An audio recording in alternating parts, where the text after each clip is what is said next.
Bobby Dean, and you're watching Dante's Boxing Nation.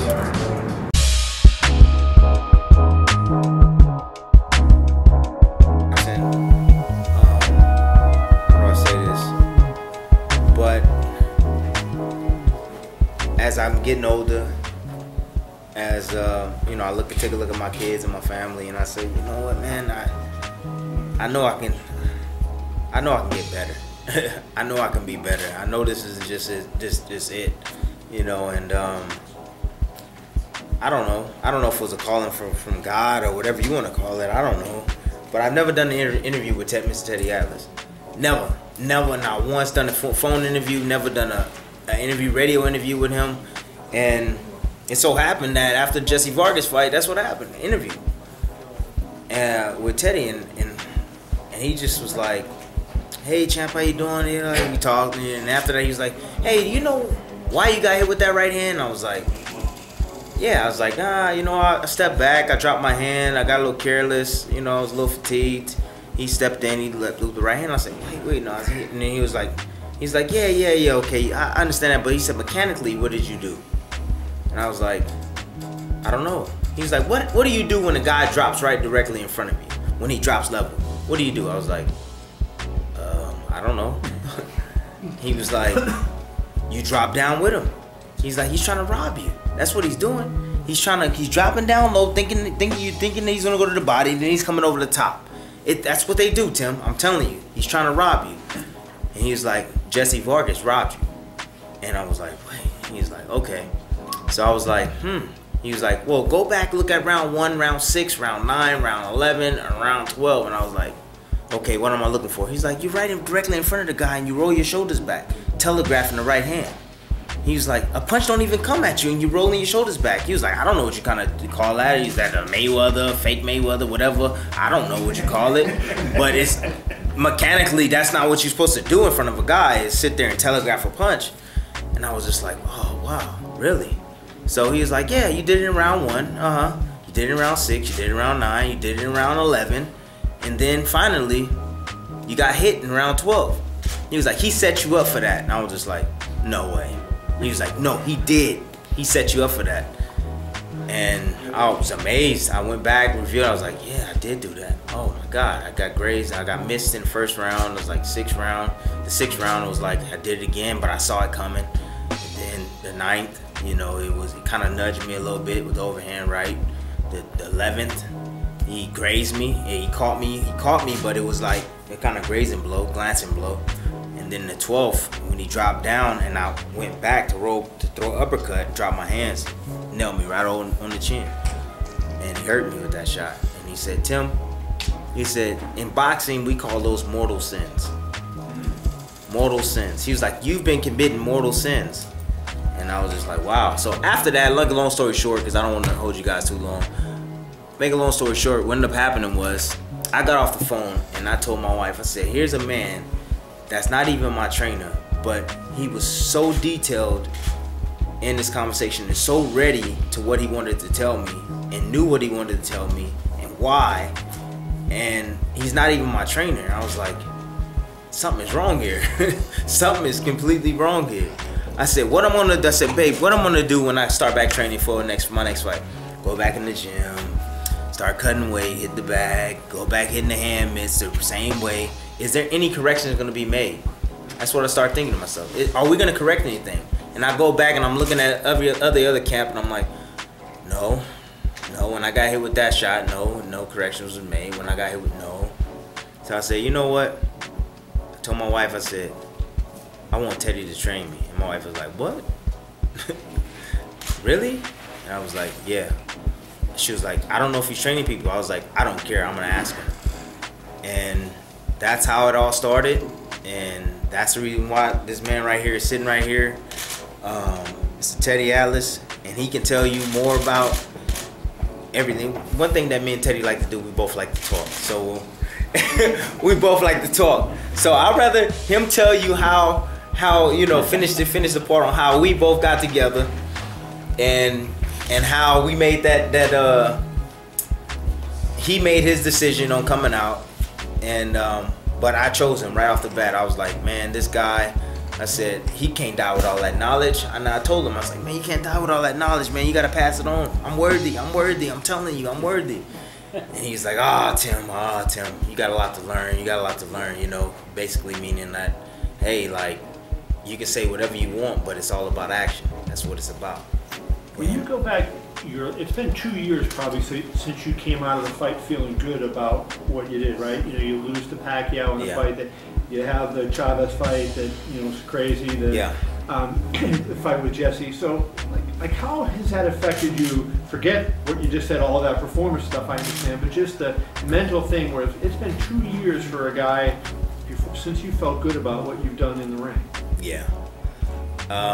I went back and I was just talking about this earlier today, and I said, man, I gotta get back to winning these unanimous decisions and get away from these split decisions. You know, I'm like, I might have fell off a notch, you know, and it made me realize a lot of things, you know, with defeat, with the ending of Jesse Vargas, with the Chavez fight. It made me really think about it, you know, the Bradley brand and where I'm going and where I'm headed in my career. And I was like, I can shorten my career or we can extend it, but we got to make some changes.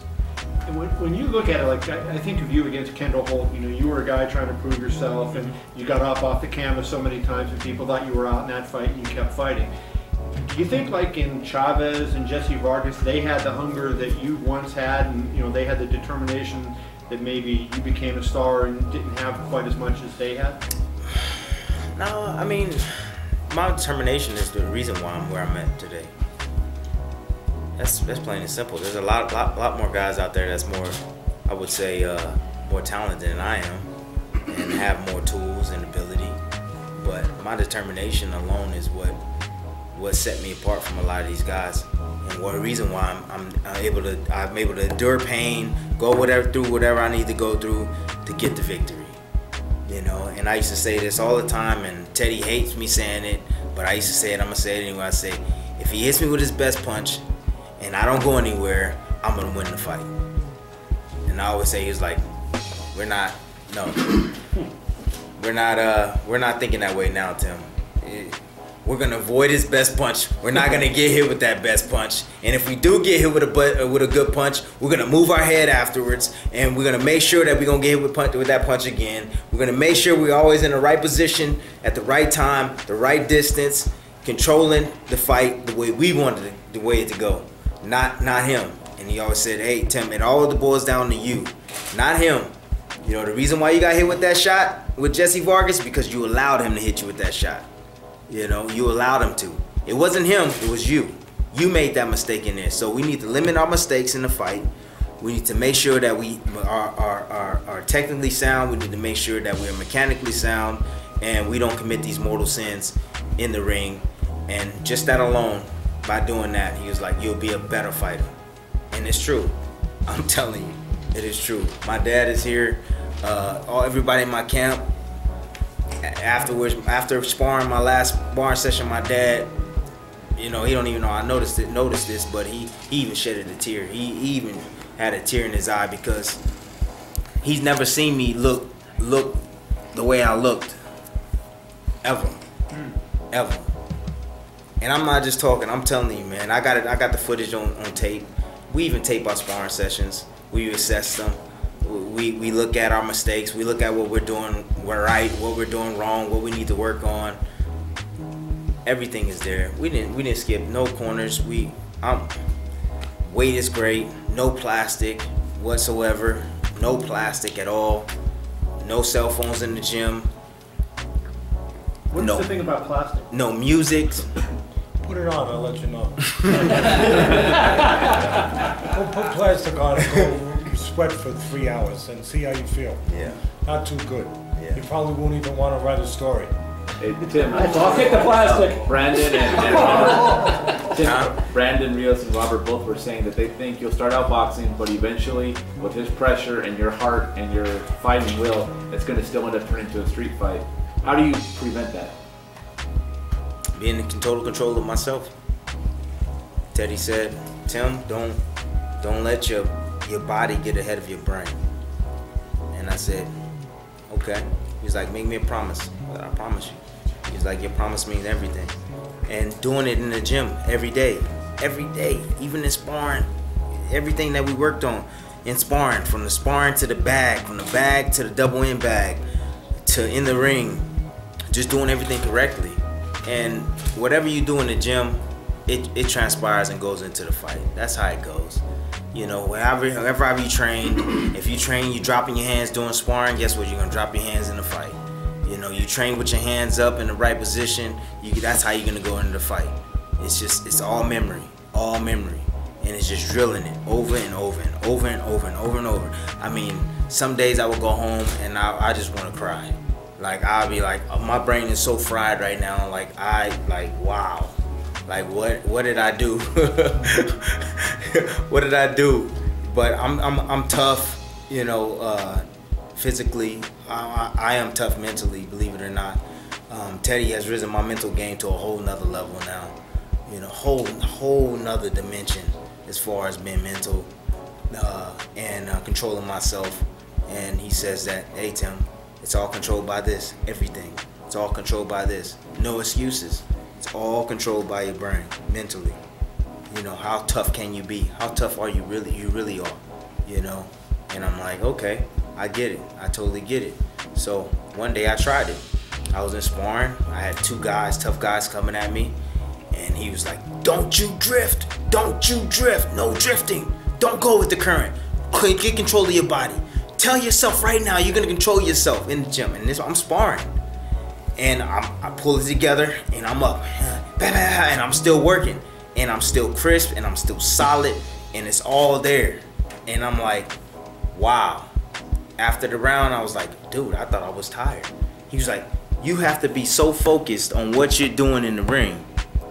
You don't have time to be thinking about you're tired. You don't have time to be sitting there thinking about, oh, am I tired? No. That's how focused you gotta be in the ring. Total focus. You gotta be calm, and you gotta be focused all the way through the round. He was like, you know how fast this fight's gonna go for you if you do that?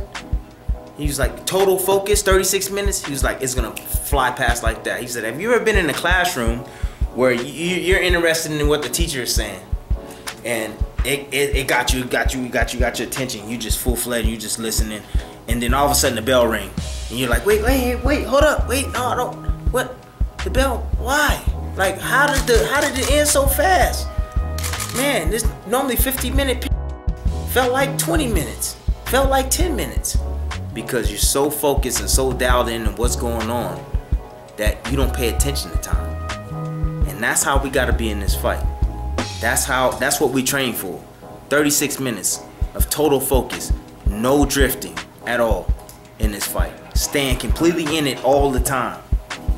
Can you tell us situations in fights, say your last two fights, where your focus drifted? When I got hit with that big right hand from Jesse Vargas.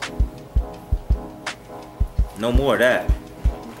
Tim, with all the chapters in your career, from you beating Manny Pacquiao and then the backlash, before that you dominated at the junior welterweight division, then you had the Rocky Balboa performance against Ruzan Provodnikov, then you beat Juan Manuel Marquez. Yeah. You know, has anyone came at you to offer you, you know, a movie for your career? No. Because it seems like you're the real Rocky right now. No, I don't want to be the real Rocky. Not anymore. A smart monster, right? I want to be a smart monster now. I want to get back to doing what I do, and be smart about it, and take less punches and less punishment, but dish it out at the same time. I'm not talking about running here, guys. That's not the style that I got. We're not running. I'm not running from Rios. I'm not running at all. At all. You won't see me dancing around like I putting the tutu on against Rios. No. But there's certain things that I will do in the ring that's gonna make him very uncomfortable.